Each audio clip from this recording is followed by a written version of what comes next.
রোজ রোজ রুটি খেতে কার ভালো লাগে? বাড়িতেই যদি খুব সহজে ময়দা দিয়ে এরকম আর অল্প কিছু সবজি দিয়ে গোলার রুটি বানিয়ে ফেলা যায়, তাহলে বেশ ভালোই লাগে। আমাদের বাড়িতে আবার নিরামিষ খাওয়ার চল একটু বেশি, তাই আজকে একটু নিরামিষ গোলা রুটি বানিয়ে ফেললাম।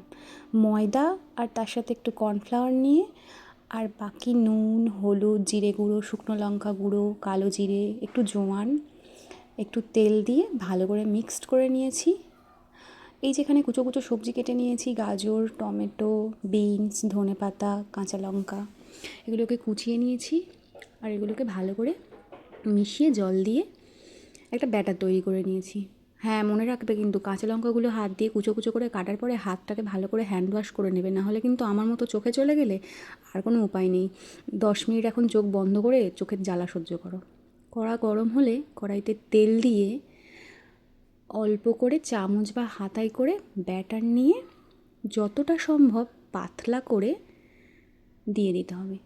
এটা অবশ্য ফ্রাইং প্যান বা চাটুতে বেশি ভালো হয়।